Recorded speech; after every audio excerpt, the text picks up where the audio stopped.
గురుదేవో మహేశ్వరః గురు సాక్షాత్ పరబ్రహ్మ తస్మై శ్రీ గురవే నమః. ఆపదా అపహర్తారం దాతారం సర్వసంపదాం లోకాభిరామం శ్రీరామం భూయో భూయో నమామ్యహం. మనోజవం మంతతుల్య వేగం జితేంద్రియం బుద్ధిమతాం వరిష్టం వాతాత్మజం వానరయూధ ముఖ్యం శ్రీరామదూతం శిరసా నమామి. నీలాతుంగ స్తనగిరి తటి సుప్త ఉద్బోధ్య కృష్ణం పారాత్యం సంస్కృతి సదసర సిద్ధ అధ్యాపయంతి సోశిష్టాయాం సృజని కలితం యా ఫలకృత్య భుంక్తే గోదా తస్యై నమ ఇదమిదం భూయ ఏవాస్తు భూయః. భూతం సరచ్చ మహాదావాయ భట్టనాద శ్రీ భక్తిసార కులశేఖర యోగి వాహాన్ భక్తాన్ రేణు పరకాల యతీంద్ర మిశ్రాన్ శ్రీమత్ పరాంకుశ మునిం ప్రణతోస్మి నిత్యం. హరి ఓం. భగవద్బాంధవులారా, మీరు మీ పనులు చేసుకుంటూ కామ్గా ఉండండి చాలు. వినేవాళ్ళు ఇద్దరు ముగ్గురైనా సరే శ్రద్ధగా వినండి, మీ పనులు మీరు చేసుకోండి. హరి ఓం. ఇప్పుడు మనం ఓంకారాన్ని 3 సార్లు జపం చేసుకుందాం.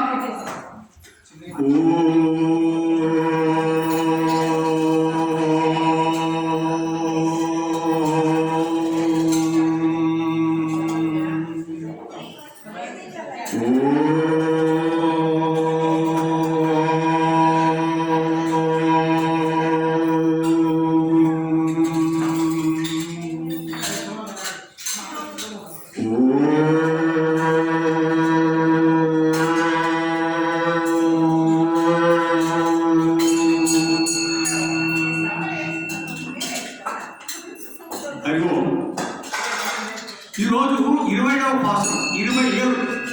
దీనికి చాలా విశేషమైన పాసురం ఇది. ఇందులో మనం ఆచరించవలసింది చాలా జాగ్రత్తగా చెప్తున్నారు. మనము అనుకుంటున్నాము ఈ యొక్క పాసురాలు 30 పాసురాలు మామూలుగా పాడినా చాలు.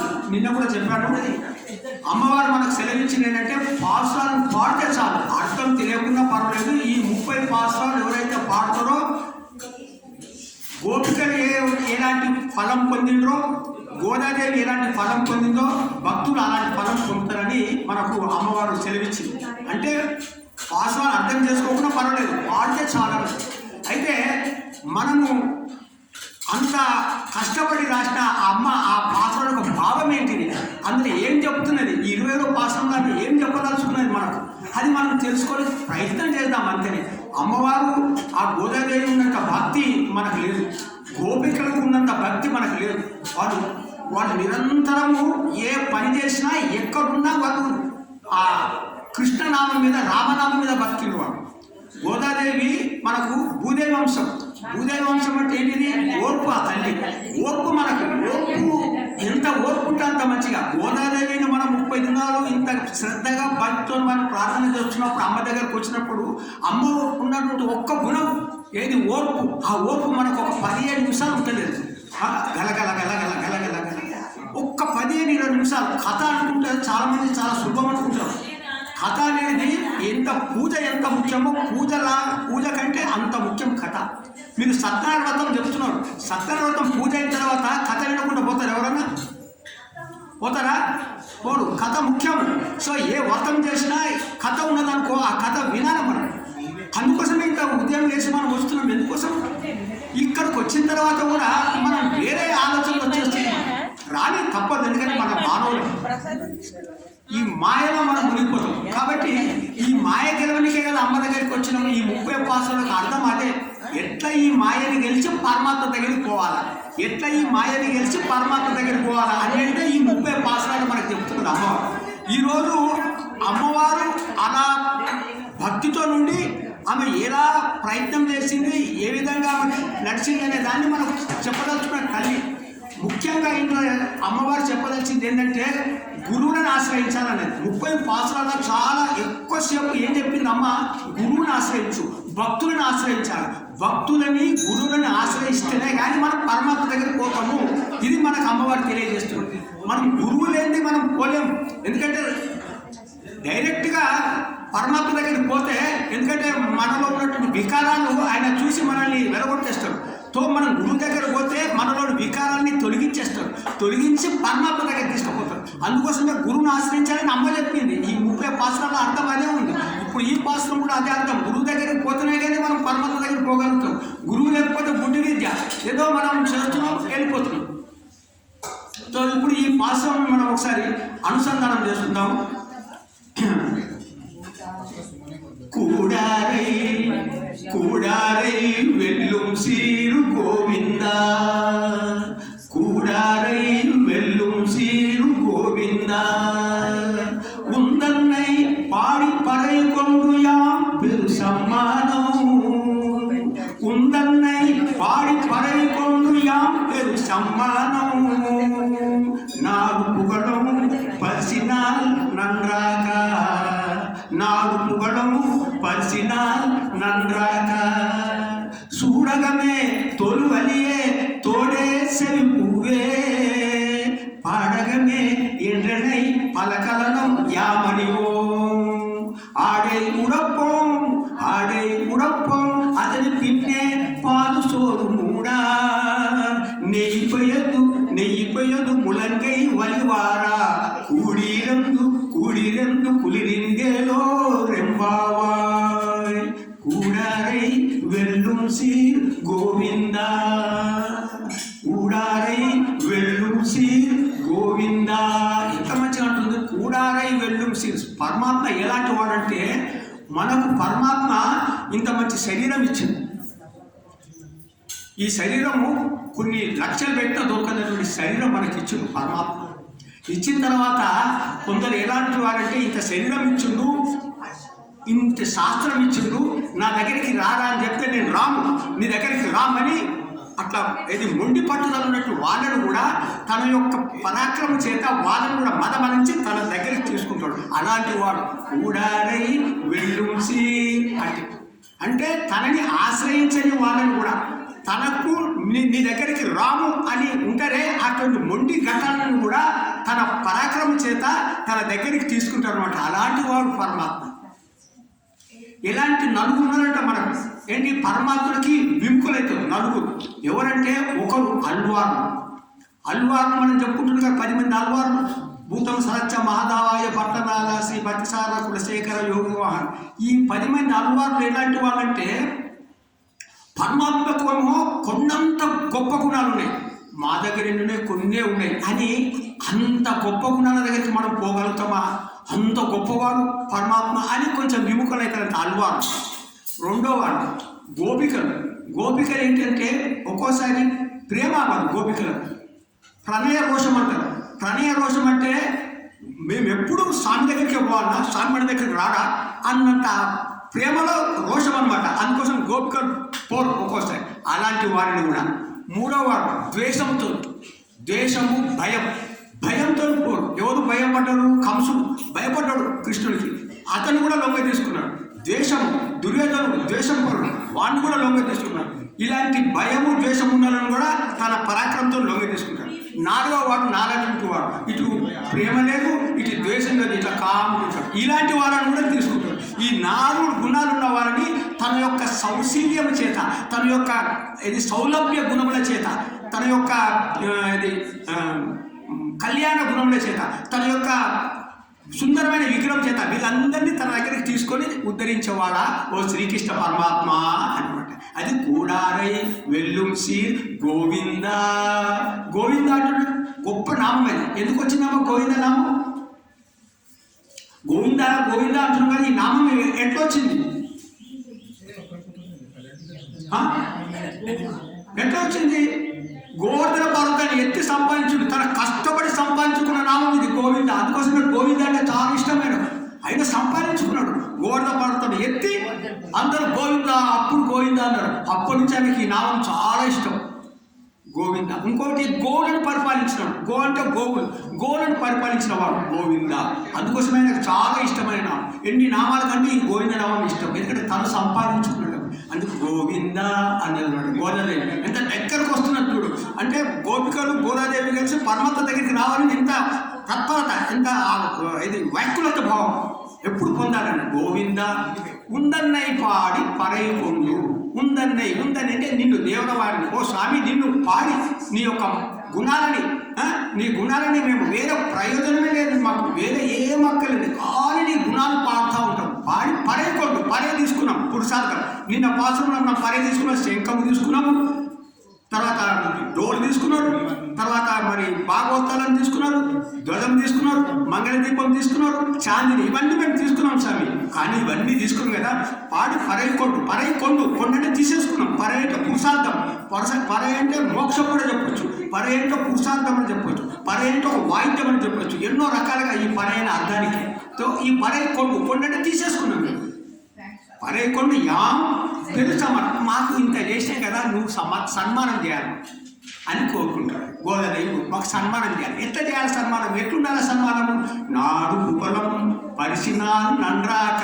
అంటే నాడు పుకలం అంటే ప్రజలంతా మెచ్చుకోవాలి. అబ్బా ఏం సన్మానం చేసిండ శ్రీకృష్ణ పరమాత్మ అని ప్రజలంతా లోకులంతా మెచ్చుకోవాలి. అట్లా సన్మానం చేయాలి. ఎందుకు ఇంత సన్మానం చేయాలి? ఇప్పుడు ఈ సన్మానం చేసి పోతుంటే ప్రజలు చూస్తారు, అది ఎక్కడైనా మీరు ఇంత సన్మానం చేసిందంటే మాకు మా స్వామి చేసి. అబ్బా అప్పుడు భక్తులు అరే భక్తి చేస్తే ఇంత గొప్ప సన్మానం అవుతుందని భక్తులు కూడా పరమాత్మ దగ్గరికి వస్తారని, అందుకోసం సన్మానం కావాలి. వాళ్ళకి సన్మానంతో గొప్ప ఇది లేదు. ఈ సన్మానంతో మేము బయటికి పోతే ప్రజలు చూసి భక్తి పెంపొందుతుంది. అంటే ప్రజలలో భక్తి భావం రావాలి కాబట్టి అందరూ మెచ్చుకునేటట్టు సన్మానం చేస్తే, ఇది మేము వేసుకొని పోతే బయట చూసిన వాళ్ళంతా అబ్బా భక్తికి స్వామి ఇంత మెచ్చుకుంటాడా అని అందరూ నీ దగ్గరకు వస్తారు స్వామి అని దాని గురించి సన్మానం అన్నారు. కానీ వాళ్ళ గురించి సన్మానం కాదు, ఇది కూడా దృష్టిలో పెట్టుకోవాలి. అంటే ప్రజలందరికీ భక్తి భావం రావాలి, దానికోసం నువ్వు సన్మానం చేయాలి. ప్రజలు గొప్పనట్టు. అంటే నాడు కుకలం పరిచినాలు నండ్రాక, ఎట్లుండాలి సన్మానం అని. ఇది ఎంత మంచిగా చెప్తున్నావు ఇందులో. చూడగమే అన్నది, చూడగమే తోలు బలియే తోడే సెవి పువ్వే. ఈ ఆడవాళ్ళు వేసుకున్న ఆభరణాలు. చూడగమే అంటే కంకణ, చేతి గాజు గలగల గలగలగల. చూడగమే తోలు వలియే భుజ కిరీట తోలు వలియే తోడే అంటే కమ్మలు. సెవి పువ్వే అంటే జుంకీలు, సెవి పువ్వే జుంకీలు. ఇంతనే కాదు, పాడగమే పట్టవచ్చు కడియాలు, పాడగమే ఎండ్రనయ్య అంటే ఇలాంటి ఎన్నో పేర్లు ఉన్నాయి. ఇవి ఇలాంటి పేర్లు కలిగినటువంటి ఎండ్రనయ్య యామనివో మేము గణించుకుంటాం, మేము అలంకరించుకుంటాం. ఈ ఆభరణాలు ఇవన్నీ అలంకరించుకుంటే అయిపోయిందా? కానీ ఆడే ఉడప్పో మంచి చీర కట్టుకుంటాం. ఇన్ని ఆభరణాలు వేసుకొని మంచి చీర కట్టుకుంటాం. అప్పుడు పూర్తవుతుంది. అతని పిన్నే ఆ తరువాత ఇంత అలంకారం అయిన తర్వాత ఏం చేస్తామయ్యా అంటే, అతని పిన్నే ఏం చేస్తాం, ఆ తర్వాత ఏం చేస్తామంటున్నామ్మా? చూడగమే ఇది ఏది మనం అడుగు మధురు పాలుసోరు మూడా. ఇప్పుడు ఏం చేయాలంటే మాకు ఆ తర్వాత పాలలో అన్నం, నీళ్ళలో అన్నం కాదు, పాలల్లో అన్నం. దానికి ఎట్లా తయారు చేయాలో పెద్దలు చెప్తారు, అది మనకు ఉండేది. పాలలో అన్నం ఉండాలి. అన్నములో ఆ పాలలో అన్నం ఉన్న తర్వాత దాంట్లో నెయ్యి మంచిగా పోయాలి.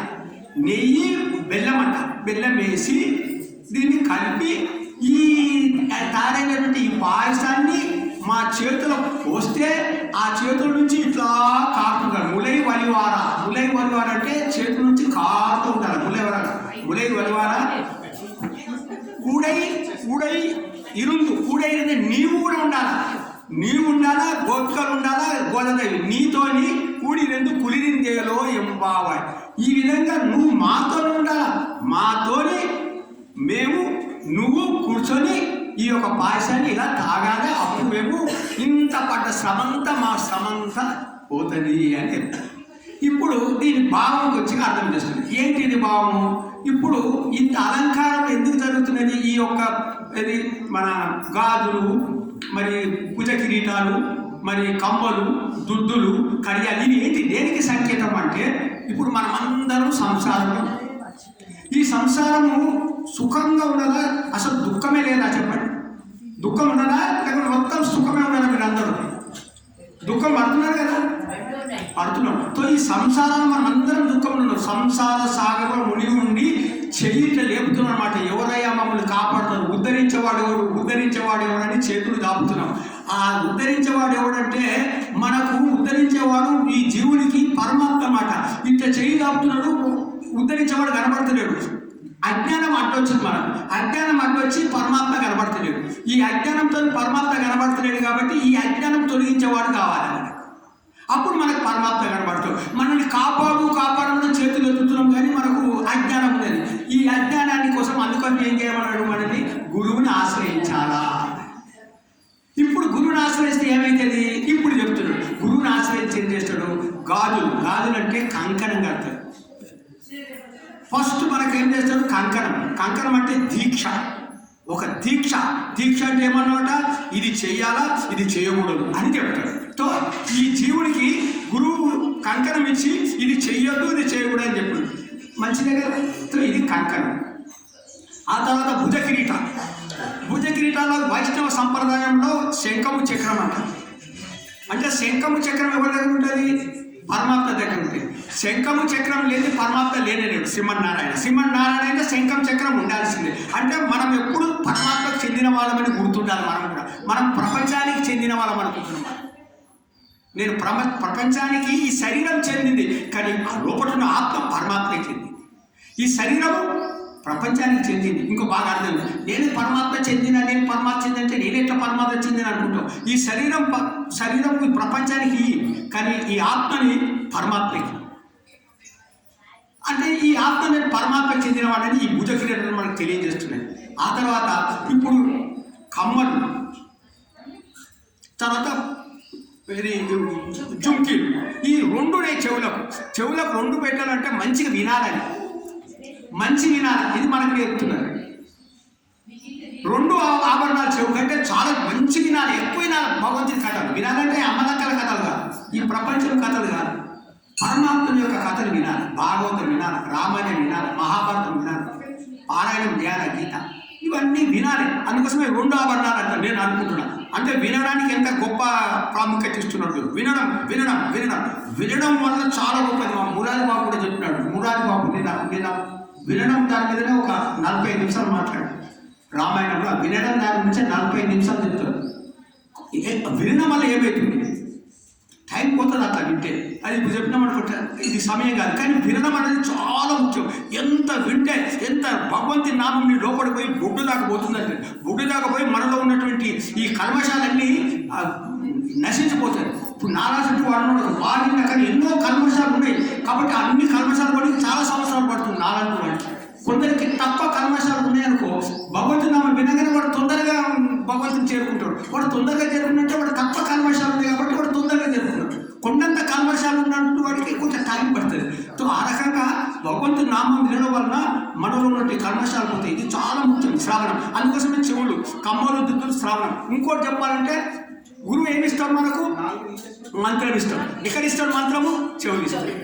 దాన్ని ఒక తిరుమంత్రం అంటారు. 3 మంత్రాలు పేర్లు చెప్తే ఎక్కువ చెప్పాలి. తిరుమంత్రము, ద్వయమంత్రము, సర్వశ్లోకం అని 3 మంత్రాలు ఉన్నాయి. తిరుమంత్రం అంటే ఓం నమో నారాయణాయ, ద్వయమంత్రం అంటే శ్రీమన్నారాయణ, ద్వయమంత్రం అంటే శ్రీమన్నారాయణ శరణం ప్రపద్యే శ్రీమతే నారాయణాయ నమ, ఇది ద్వయమంత్రం. చర్మశ్లోకం అని ఉన్నది ఇంకోటి. చర్మశ్లోకం అంటే సర్వధర్మాన్ని పరిత్యజ్య మామేకం శరణమత అహం సర్వ పాపేభ్యో మోక్షయిష్యామి మా శుచి. ఇది 18వ చాప్టర్లో గీత చెప్పింది. ఇది చర్మశ్లోకం. ఈ 3 శ్లోకాల యొక్క అర్థం అనమాట. అంటే ఈ చెవు మనకు కథలు వినాలా, మంత్రాలు వినాలా, విని పరమాత్మ దగ్గర పోతాం అనమాట. ఈ ఆభరణాలు అనే దాని మీద మనకు ఎంత లోపల అర్థం చూసినావా, ఇది ఉన్నది. ఆ తర్వాత కడియాలు అంటే ఇప్పుడు చర్మశ్లోకం అంటే ఈ వైరాగ్యం. ఎప్పుడైతే ఈ తిరుమంత్రం మంత్రాలను మనం జపం చేస్తున్నామో జ్ఞానం వస్తుంది, జ్ఞానం చేస్తే భక్తి వస్తుంది. భక్తి తర్వాత ఈ కడియాలు ఏం తెలియజేస్తుందంటే పాదాల కడియాలు మనం భగవంతుడి దగ్గర నడవాలి. మనం భగవంతుని దగ్గర నడుస్తున్నాం అనుకో, ఎక్కడ దూరం అవుతాము? ఉదాహరణకు చెప్తున్నా, ఇప్పుడు ఇది తూర్పు కదా, ఇది పడమర. నేను పడమరకి నడుస్తున్నా, దూరం ఎవరికైతున్నా? తూర్పుకు దూరం అవుతున్నా. ఇప్పుడు నేను పరమాత్మకి నడుస్తున్నా, ప్రపంచానికి దూరం అవుతున్నా. అంటే వైరాగ్యం వస్తుంది. అంటే నీకు జ్ఞానము, భక్తి, వైరాగ్యం. ఎందుకంటే నువ్వు పరమాత్మ దగ్గరికి పోతున్నావు కాబట్టి ప్రపంచాన్ని వదిలిపెడుతున్నావు. సో నువ్వు ప్రపంచాన్ని వదిలిపెట్టి పరమాత్మను పట్టుకుంటున్నావు. పరమాత్మ నీలో మనసులో ఉన్నాడు కాబట్టి ఈ ప్రపంచం దూరం అయిపోతుంది. అంటే వైరాగ్యం. అంటే భక్తి, జ్ఞానం, వైరాగ్యం అనేది మనకు చాలా ముఖ్యమని ఇంకొక రకంగా చెప్పు. ఇంత అయిన తర్వాత ఏం చేయాలన్నది అనుభవించాలి. అనుభవించాలంటే పాయసం కావాలి. ఈ పాయసంతోనే అనుభవించాలా. ఇది ఈ పాయసం అంటే ఏంటి? మళ్ళా ఇంకొకటి ఈ లోపటార్థం ఉన్నది. ఇంకా పాయసం అంటే ఎన్నో విధాలు చెప్పి ఒక విధం చెప్తా. అన్నం అంటే పరబ్రహ్మ. అన్నం పరబ్రహ్మ స్వరూపం. అందుకోసమే అన్నాన్ని వ్యర్థం చేయొద్దని చెప్తారు మన దగ్గర ఉంది దగ్గర. శ్రీరాముడు విన్నాడు, అన్నాన్ని వ్యర్థం చేయకుండా తినండి మంచిగా, కానీ ఒక్క గింజ కూడా వ్యర్థం చేయదు. ఎందుకంటే అన్నం పరబ్రహ్మ స్వరూపం. ఇది మనం తెలుసుకున్నాం అనుకో, మనం వ్యర్థం చేయాలి. సో అన్నం పరబ్రహ్మ స్వరూపం. ఇది అన్నం. అన్నం అంటే పరమాత్మ. సో ఇప్పుడు అన్నం కలిపినాం. తర్వాత ఏం కలుపుతున్నాం అన్న? పాలు కలుపుతున్నాం. పాలు ఏంటిది? భగవంతుని గుణాలు. పాలంటే భగవంతుని గుణాలు. సో పరమాత్మలో భగవంతుని గుణాలు కలిపినాం.